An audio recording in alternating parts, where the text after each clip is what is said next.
I'm just saying it because we've seen it today, and it keeps. Svenne was like, "We won because we had Corky mid." Like, that's the only solution. The worst part is, Chimera's a dirty little Corky picker. Oh, He is. He's willing to do it. I've known the man for about 2.5 years now. He's willing. He's very willing to just lock it in blind. And I think they've already done it Munster once. I think just B1 Corky at the very least very early on in the rotations. So let's see what they do. Topi gets his Twisted Fate removed away. I think that makes absolutely perfect sense. And of course Gwen and Lee Sin removed away from Born This Way and Arcane Teddy respectively. Whilst on the opposite side, a bit of respect with the little Blanc ban. I'm not sure if that's signaling necessarily that maybe they want to actually go for the Corky themselves.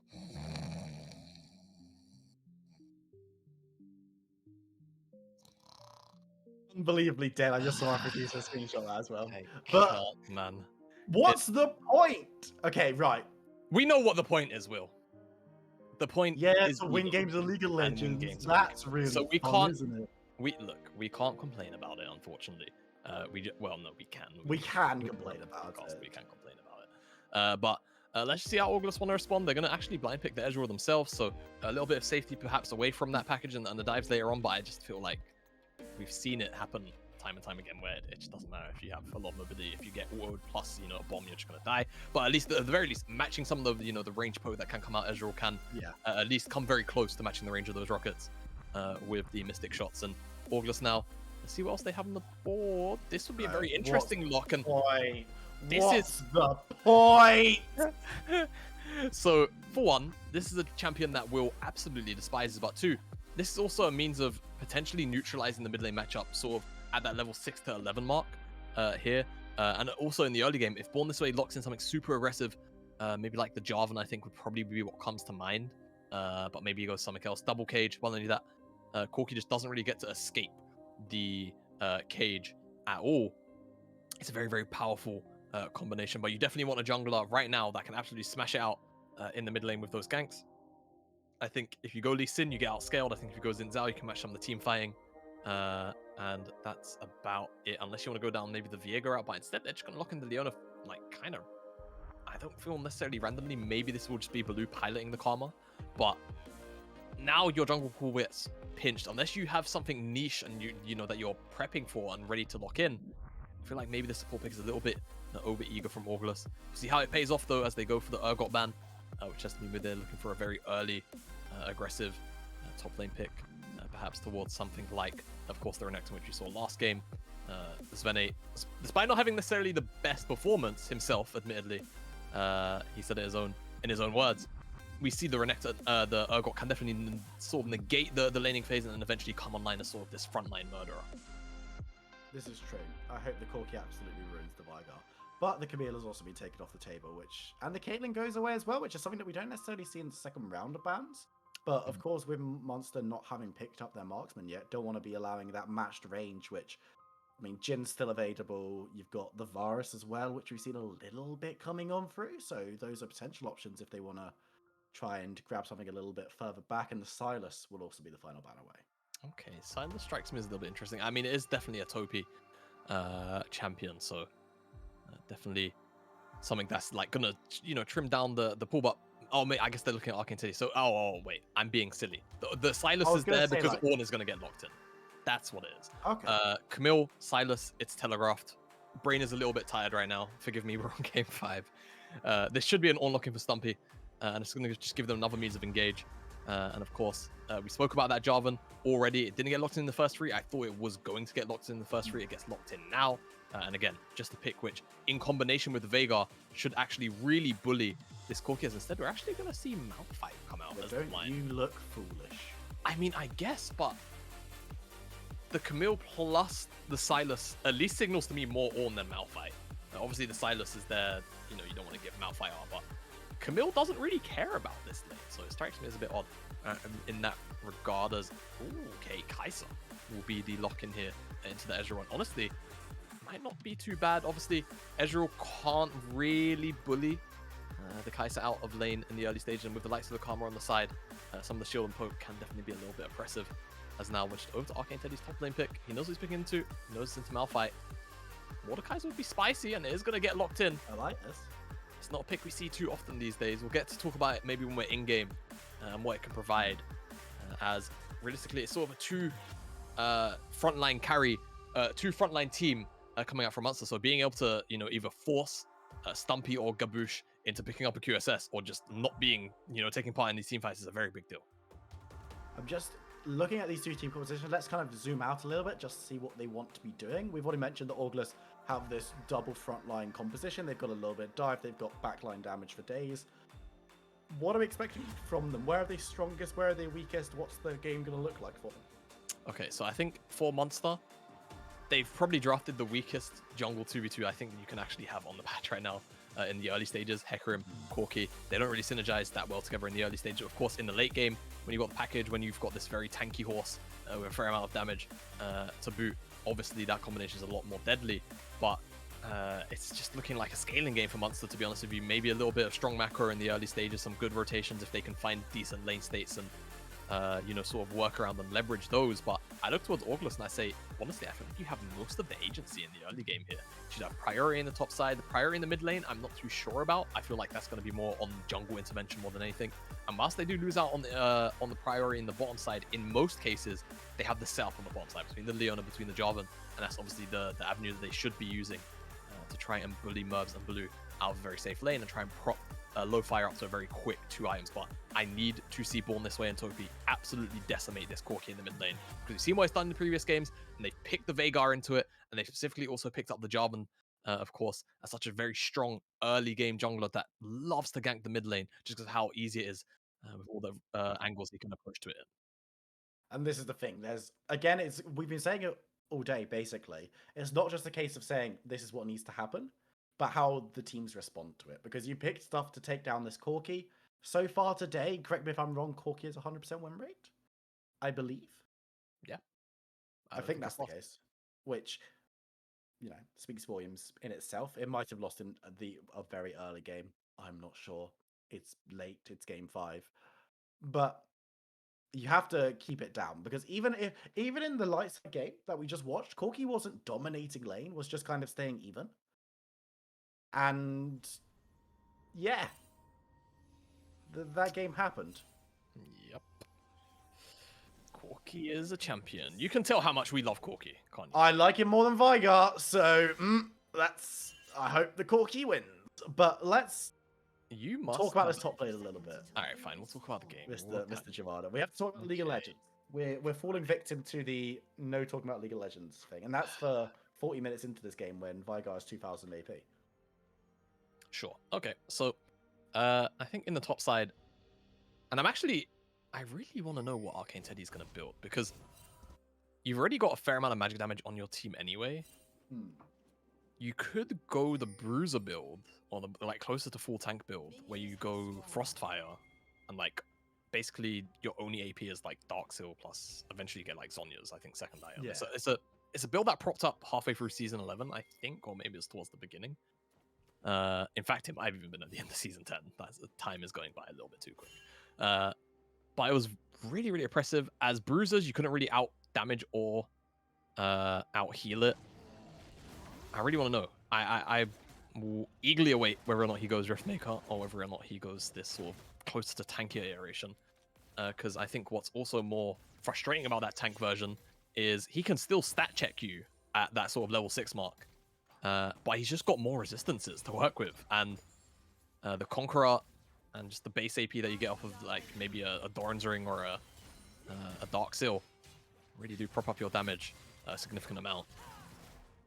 But it should be prio all the way for Arcane Teddy. That's the important thing for Orgless. Yeah. And that's the thing they want to probably play towards. I think in the bottom side, Blue and Merbs, in most cases, should have permanent shove in the bottom side, and I think in the mid lane too. Topi, for a little while, as he flashes the game over emote, should be shoved in here by Chimera. It's a case of priority on the top side, but not really anywhere else for Orgless, which... Yeah. But I will counter. It's probably better... Well, no, it is better for Orgless to not necessarily have priority in the mid lane, because they want the setup onto the Corki with the... Yes. With the Event Horizon and then into the Jarvan ganks.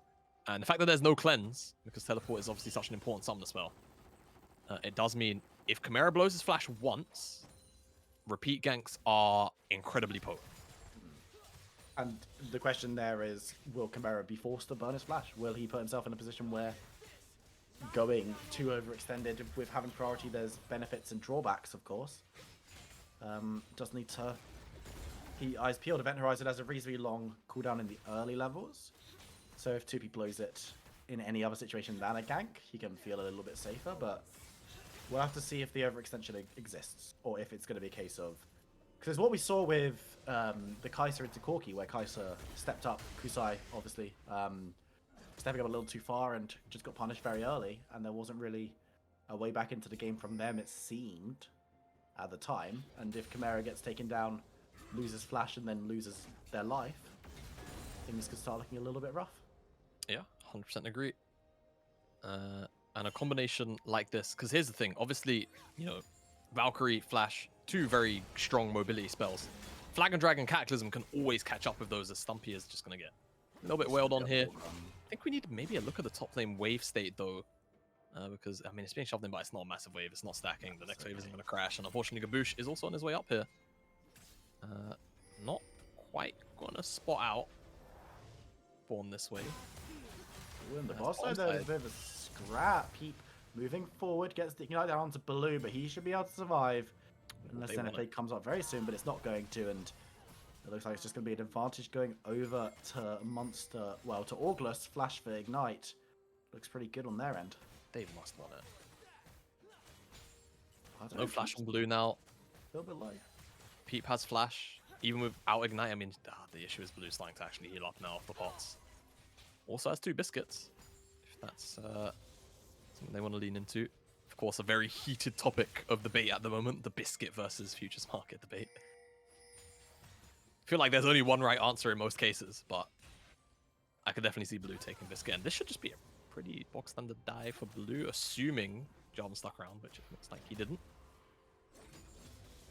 Don't want to take the risk. Don't feel like going for Blue is worth it there. I would be inclined to agree. I think if you want to make a dive like that work, you have to be killing the AD carry. Kill the Kai'Sa, make her miss the wave. Wouldn't be quite worth it, but a very slow early game, Will. It's, you know, it's feeling it. It's 5 minutes in. Yeah. Team's just... I think it's because juxtaposed to the rest of the day, we've had pretty high octane action, even in the opening stages. This is true, but it hasn't been quick games particularly. Yeah, that's the thing, right? It's Like, just been action-packed. yeah, it's been very action-packed, but the game's been quite long. It's been... Not that we're complaining. No, Like me some long Div 2 games. Very, very fun stuff. Always been a lover of it, as Born this way, considering a move here into the mid lane. The cage is going to come down. And this is what he's talking about. It's just, you can't really move for a long while. Veigar is such a fun champion. Dumb, stupid, point and click. Oh, let it out. Event Horizon, which you can't get out of. Let it out. Chimera doesn't have a... Infinitely stacking with the farm. I'd give up. Just play the replay, Reed. You know Reed has it propped already. Just play it. Funnily enough, despite losing their mid lane, the Munster will pick up this dragon though. Gaboosh? Okay, that's smart. No, he's fine. He's not dying to that. They will pick up that dragon, and it's not going to affect Chimera too much. Chimera's actually immediately picked up the Hex Drinker, which I think is definitely a smart buy. Very interesting. I feel like there's been a very sharp spike of Hex Drinker purchases in general this season. Unless I missed something, I'm not sure the item actually changed all too much. But here we go. Cage, no cleanse. You have to just kind of sit there and take the damage. And eventually, it's just the ultimate comes out. Topi, execute. 300 HP is definitely well within Veigar's wheelhouse. As come back into live.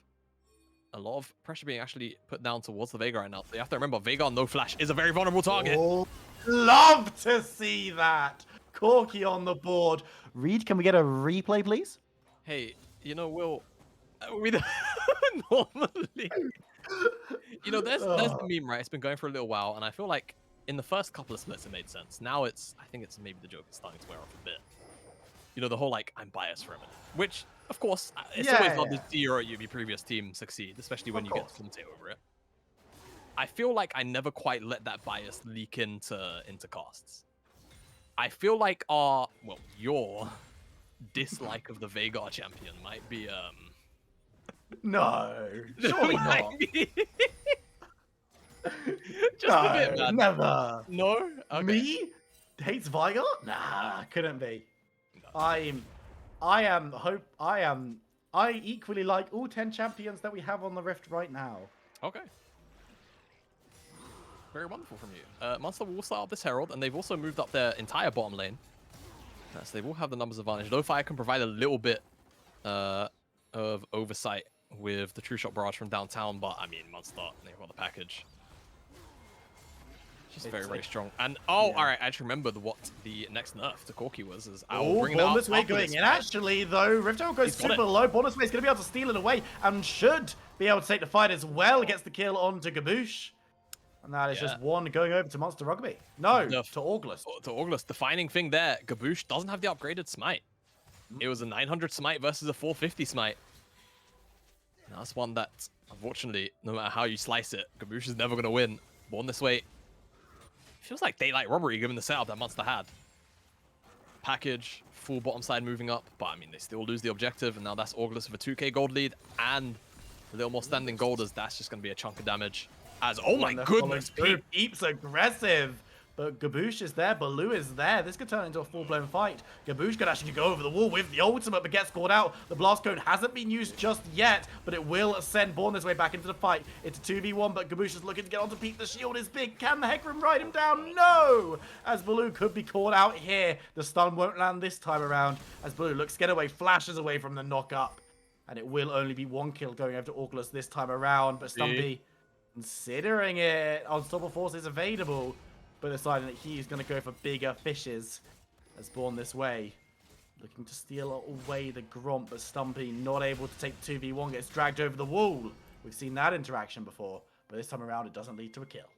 Yeah, and actually, crucial thing to note is that Arcane Teddy picked up the Herald off the back of the shenanigans which happened with Orgless. So we do have a replay ready to talk about that Herald setup, because I mean, whilst you have this brief freeze frame, you can kind of see, like, the setup is really, really good for Munster. They've got the vision setup, and they've got the package on Chimera. Born this way is just waiting on the blast cone.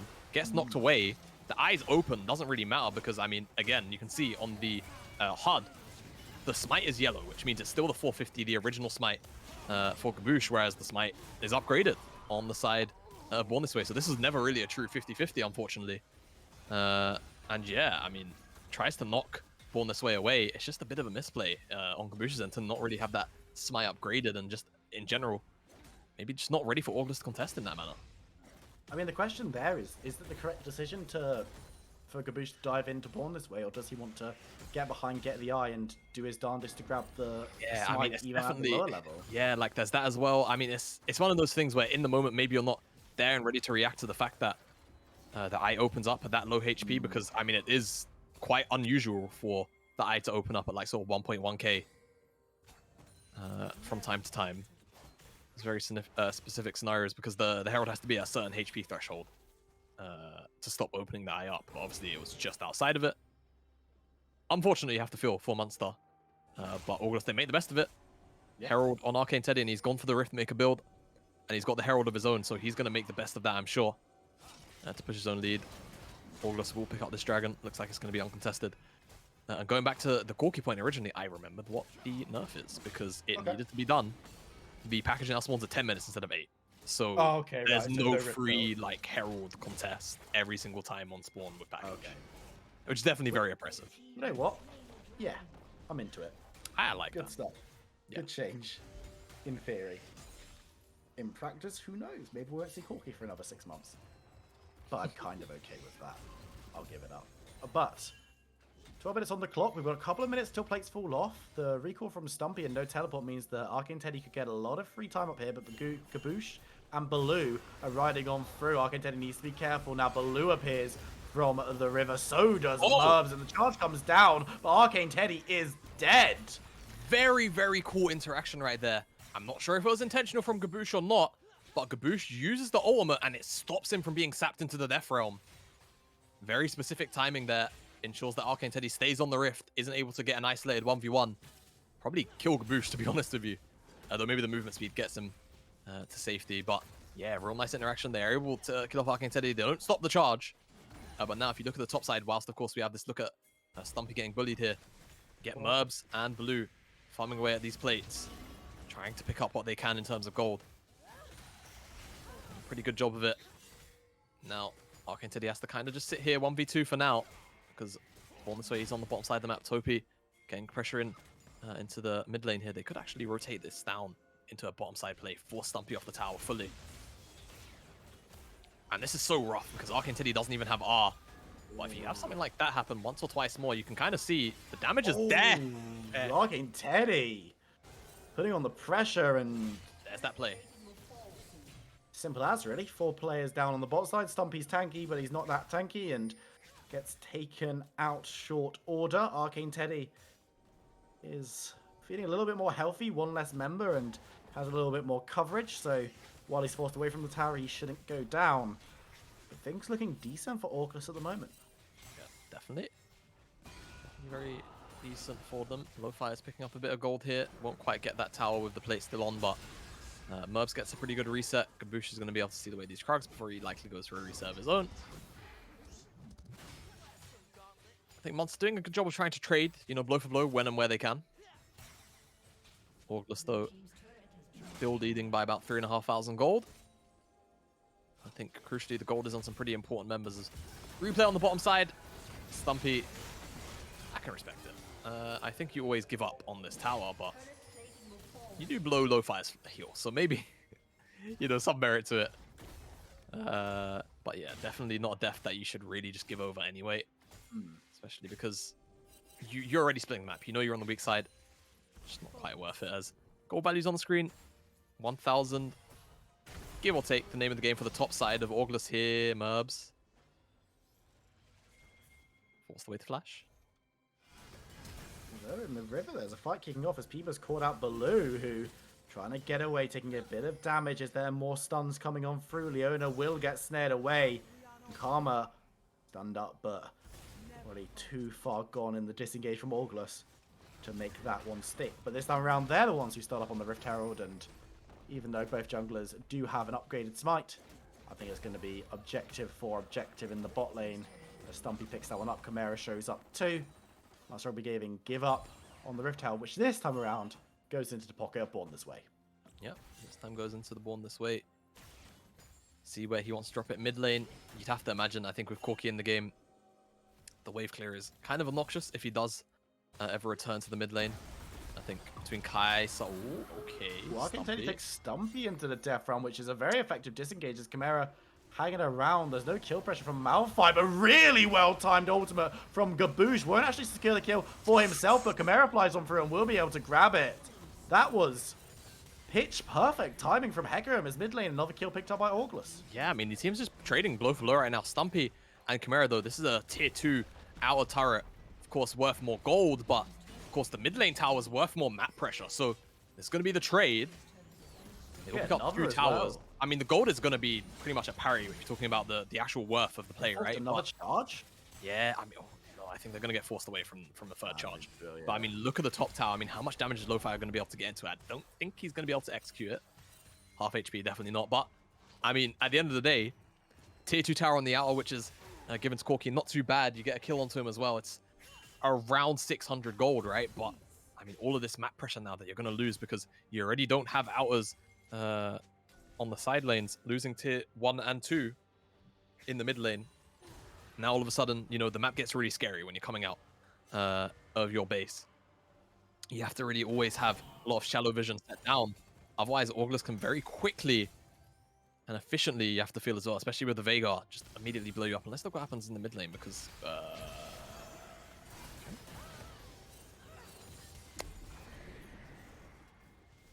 so you know we have that term vein spotting. So moving towards the top lane. Alright. Top lane. Chimera.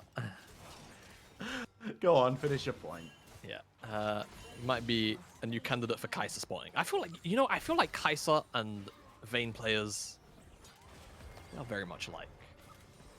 A lot of similarities there in characteristics. Alright. What are we talking about? They just love to run it down. Oh. Yeah. Moments like that feels like a Vayne moment, you know? Like your solo queue Vayne. Yeah, No? I mean... Do you disagree? Like, I feel like I'm... No, I mean, I can see it. I'm just much more reserved than you are when it comes to my opinions on champions. You know me. Oh, yeah. Unbiased Viper. Very impartial, yeah. Yeah. You know it. I'm not here to judge people's picks. I'm just here to watch some fun League of Legends. Of course, as always. As you always are. Oh, get lost, Reeds. Very good as well from Topi. We did get a hover of his skills because he was clicked on. 3 points in the event horizon. It's something that you see maybe like newer Veigar players do, is they'll max their W because they think, oh, damage, cooldown, yada, yada, yada. But the more important thing to a Veigar in the mid-game team fights is 110% being able to get that cage down on a more frequent basis. So I like the fact that he's at the very least got 3 points. From 3 points, you can definitely go into W max, but I wouldn't be surprised. This time around, will be able to flash away. Gaboosh has to commit his ultimate as well. Oh. And actually, Lo-Fi survived such a long time, Gaboosh will give up his life, and the rest of Orgless are turned up to fight. This is disastrous players to be now also in the fray, but Chimera on the side puts out a little bit of damage, but he just hasn't got the same blow-up levels as Stumpy caught up in the cage. He's going to be the next victim as he falls down. Arcane Teddy strides towards the mid lane.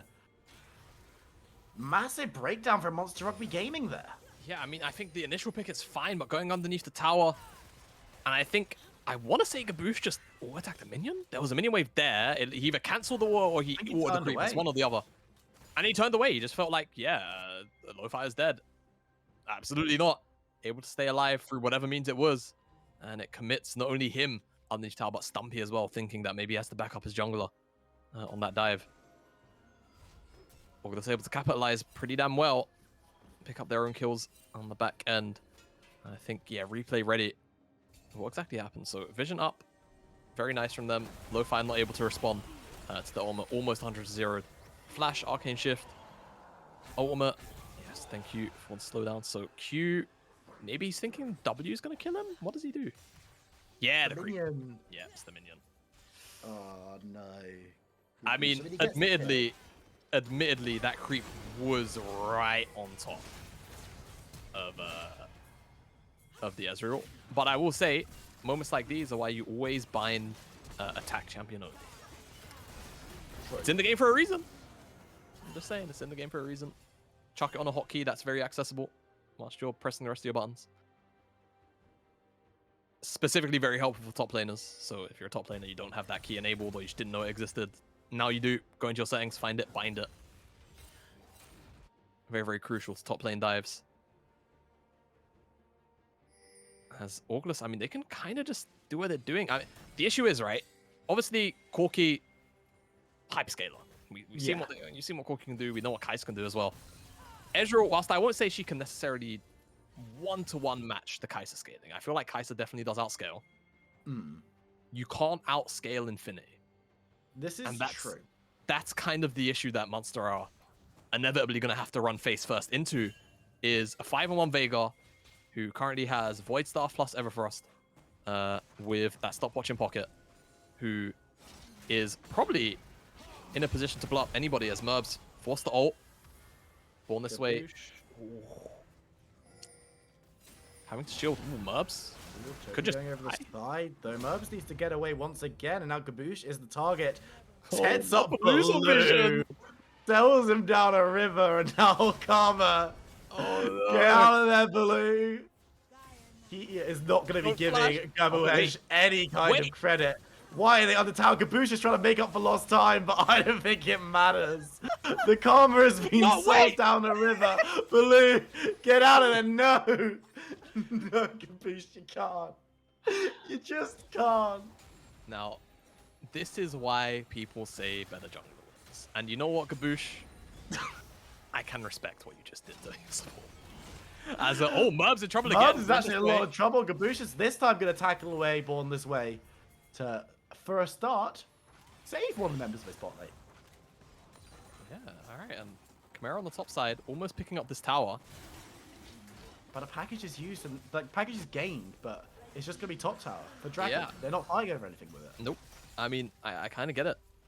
But at the same time, I don't know, it's tough to call, because I can understand not wanting to fight into Veigar right now. Ezreal's 2 items.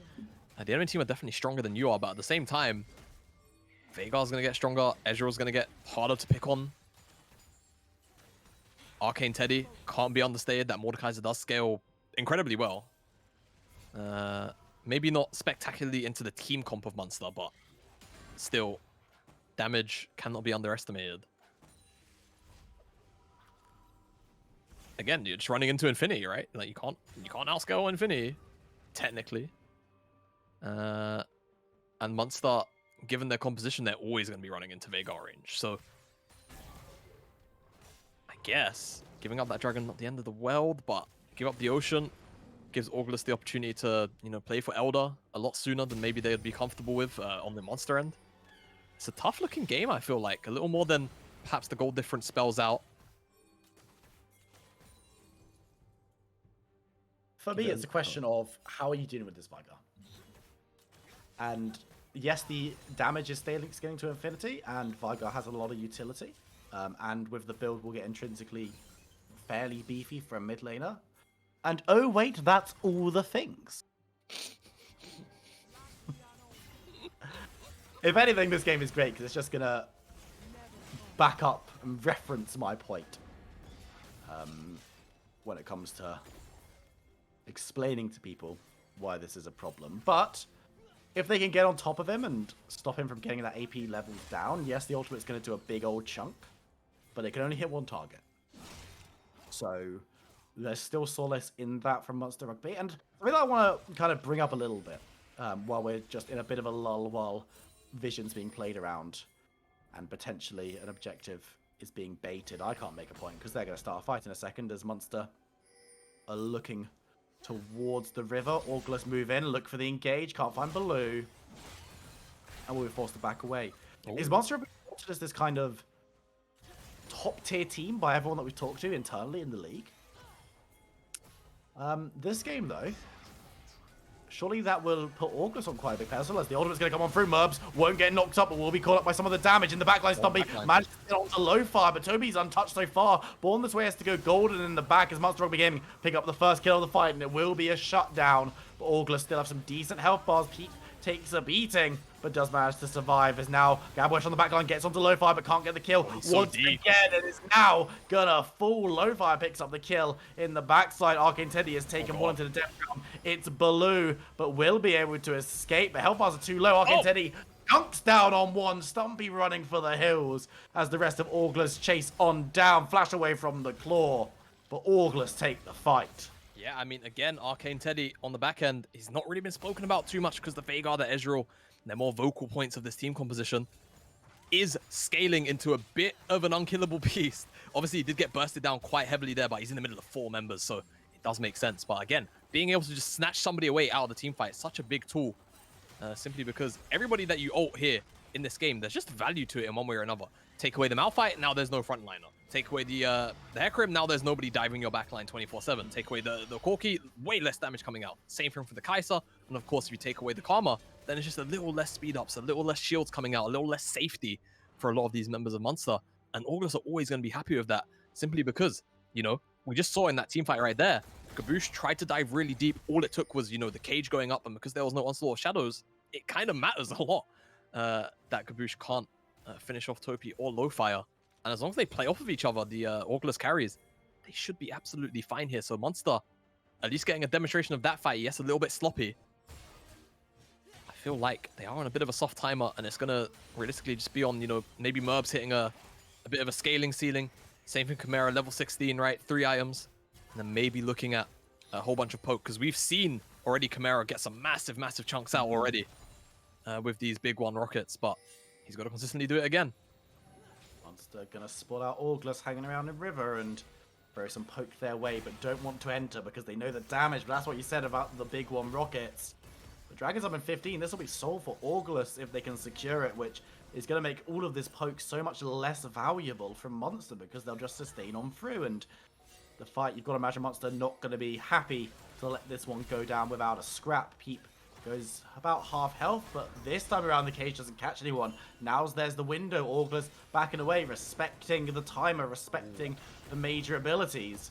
And it gives Munster a little bit of time to try and start up this dragon, but they're not all committed to it as Orgless moving back on through. That's the package used defensively as Stumpy caught up in the death realm. No engage as the rest of the team will dive forward. Pete tries to get on top of Chimera, won't be able to do so. Born this way takes down Balloon. Nice engage with Stumpy though. That's a huge ultimate as Orgless are melted through. Stumpy single-handedly, the damage following on the back might have taken something huge. Double teleport to the top side with the ace. Can they end this? Yeah, I think they can. I think there might be enough damage off the Corki. Obviously, Stumpy on the Malphite is not going to be providing too much, but death timers, 20 seconds, 2 towers. Oh, it's cutting it close. But I mean, the carries, they're the longer cooldowns, but I think between Jarvan and Leona, they might be able to hold out. Yeah, I think towers at best, the minion wave spawning up is going to make this a little more difficult as well. Not going to be able to end, but I think one Nexus tower, definitely a very worthy prize on top of that inhibitor. Must still also pick up this dragon, and I think what went wrong there for Orgless was Arcane Teddy, he ults Stumpy, and Stumpy, not only does he stopwatch the initial part of the ultimate, but Stumpy comes out of the Death Realm on top of all of the carries, and the follow-up is just bread and butter from Gaboosh and from the remainder of the team, because Born This Way dives a little bit too deep in, same thing for Peep, and whilst Lowfire and Topi can honestly be pretty self-sufficient because of the own tools they've got for themselves, whether it be items or the kit that's the innate kit that they have, it's just not gonna do much when Malphite is gifted a free ultimate, and you'll get to see exactly what I'm talking about here. So Arcane Teddy ults Stumpy, and just keep an eye on Stumpy because he stopwatches in the death realm, and then Born This Way goes in, but no one can really follow up on all this damage, and then Stumpy just comes out of the death realm on top of both of the carries. I don't know what else to say. He's probably as surprised as the carries are, and then it just sets up for this amazing follow-up fear where there's just not a second that these carries get to breathe. And Munster, they can follow up absolutely excellently. It's not necessarily a misplay from Teddy. It's just the fact that he's not actually able to murder Stumpy in that duration. I think you have to find the new target. Just let the Malphite play the game. Just in case some kind of mishap happens like that again. As Born This Way doesn't have flag, he just used it. Going to be caught up with the ultimate, but that's a lot being blown onto Born This Way. And he's actually going to survive. Tui puts up the cage, and Gabwesh is going to be kicked back through the fight. Gaboosh surviving. About half health, but will be forced to back away. Orgless will survive as well. Born This Way, able to weather the damage. Yeah, that was very scary. Not even for Orgless, but once Munster's frontline started to dive forward, you saw some of the burst damage that can come out. It's very, very impressive. But still not quite enough to blow up either of the tanks just yet. Topi, you haven't really checked on his AP. I mean, this game might be a little bit too hectic to ask for something like that right now. As 562, it's not really that impressive. Hey. I've got to say, for 30 minutes into the game, the build is really low AP.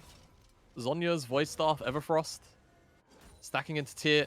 It's more about the utility at this point, you've got to imagine. Yeah, you know what? Somebody needs to get Veigar V2 on the phone and get a rating on this build, because I feel like Everfrost into decap. I'll talk about it later because this Baron is that's going to be a fight. That damage from Chimera is nasty, but Born This Way is moving around the side. Watch Gaboosh. He's going to be taken into Death Realm if Arcane Teddy can get his hands on him, but he's been taken completely out of the pit, and now Born This Way goes through. Gaboosh goes through, the smite comes down as Lowfire gets the kill, and just like that, Munster have been chased away from the Baron pit. The ultimate Stumpy steals the Baron with the unstoppable force. He goes down, but Orgless, the carries are still on the backline for Munster. Orgless run away. Stumpy is single-handedly kicking and screaming and dragging his team through this game as Chimera moves forward, coming through the mobs. That's one. Can he get a save at the front? Yes, they can. Topi is running for the hills. Chimera supports through. I think Munster have done it. I think Munster have done it. They can stop Topi's bases, and Chimera's in the base. This should be the end of the game. Merbs don't get one shot. I think he might be dead.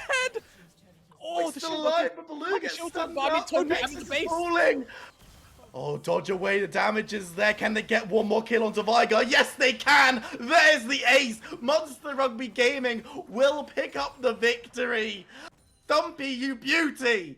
I can't believe what I have just watched from this game. Munster soaking in it for a brief moment before they take down the Nexus. They go 3-1.